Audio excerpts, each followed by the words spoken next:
ഈ എക്കാലത്തെയും മലയാളത്തിലെ one of the most emotional സിനിമയാണ് തന്മാത്ര. അതിൽ മോഹൻലാലിൻ്റെ ക്യാരക്ടർ ഒരു അൽഷീമേഴ്സ് ഡിസീസ് ഒരാൾ മാറുമ്പോൾ നമ്മളെല്ലാ മലയാളികൾക്കും ഒരു ഒരു വിങ്ങലും വിഷമം തോന്നുന്നുണ്ട്.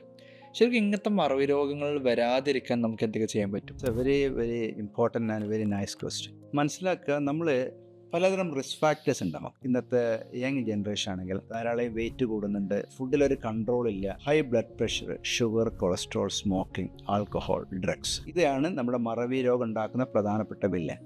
ഇത് കുറക്കുകയാണെങ്കിൽ സ്ട്രോക്ക്, പക്ഷാഘാതം പോലെ തന്നെ ഒഴിവാക്കാൻ പറ്റുന്ന ഒന്നാണ് ഡിമെൻഷ്യ. അപ്പോൾ അതാണ് നമ്പർ 1 ആയിട്ട് എടുത്ത് പറയേണ്ടത്.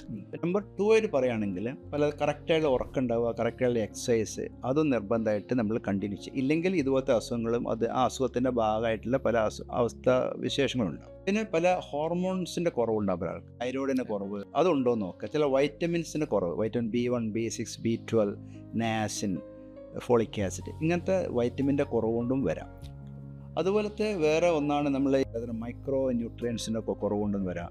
ഇങ്ങനെയുള്ള ആൾക്കും വരാതിരിക്കാൻ വേറെ മാർഗം വെച്ചാൽ നല്ല വായിക്കുക, ധാരാളമായിട്ട് വായിക്കുക, പഠിക്കുക. എല്ലാ ദിവസവും പുതിയ പുതിയ കാര്യങ്ങൾ നമ്മൾ ബ്രെയിനിലോട്ട് കയറ്റും. ചിലപ്പോൾ വായനയായിരിക്കാം, എഴുത്തായിരിക്കാം, അല്ലെങ്കിൽ ഒരു കലാസൃഷ്ടിയായിരിക്കാം, അല്ലെങ്കിൽ അതുപോലത്തെ പുതിയ പുതിയ ന്യൂറോൺസ് നമ്മൾ അപ്ഗ്രേഡ് ചെയ്യാം. നമ്മൾ ബ്രെയിൻ ഇങ്ങനെ ഒരു ഡോർമൻ സ്റ്റൈൽ വെക്കാതെ പുതിയ പുതിയ കാര്യങ്ങൾ ഡെയിലി അപ്ഡേറ്റ് ചെയ്തുകൊണ്ടിരിക്കുക. ഏറ്റവും മിനിമമായിട്ട് ചെയ്യാൻ പറ്റുന്നതാണ് വായന. രണ്ടാമത് കാർഡ് ഗെയിംസ് വളരെ ഇമ്പോർട്ടൻ്റ് ആയിട്ടാണ്. കാർഡ് ഗെയിംസ്, അതുപോലെ ചെസ്സ് കളിക്കുക. ചെസ്സ് കളിക്കുന്നത് ബ്രെയിനിലെ ന്യൂ സൈനാപ്സ്, പലതരം ഡെവലപ്മെൻറ്റ്സ്. അല്ല, ഇങ്ങനെ കാർഡ് ഗെയിം ഉണ്ട് ഇത് കണ്ട് നേരെ പോയി നാളെ റമ്മി കളിക്കണം എന്നല്ല കേട്ടോ. വേറെ എന്താണ് സുഡോക്കു കളിക്കുക. Sudoku, chess, card games, dancing, പലതരം എക്സസൈസ്. അതുപോലെ തന്നെ നമ്മൾ abstain from alcohol and smoking and drugs.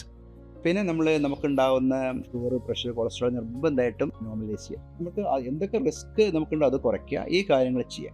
പിന്നെ വേറെ എന്ന് വെച്ചാൽ നമ്മൾ കറക്റ്റായുള്ള ബോഡി മാസ് ഇൻഡെക്സ് മെയിൻറ്റെയിൻ ചെയ്യുക, കറക്റ്റായുള്ള ഒരു ബോഡി ഹൈറ്റ് വെയിറ്റ് റേഷ്യോ അത് മെയിൻറ്റെയിൻ ചെയ്യുക. പിന്നെ പലപ്പോഴും നമുക്ക് പലതരം വൈറ്റമിൻ്റെ ഒക്കെ കുറവുണ്ടെങ്കിൽ, ആവശ്യമില്ലാതെ വൈറ്റമിൻ കഴിക്കേണ്ട ആവശ്യമില്ല, പക്ഷേ വൈറ്റമിൻസിൻ്റെ കുറവുണ്ടെങ്കിൽ അത് ട്രീറ്റ് ചെയ്യുക, അത് കഴിക്കുക.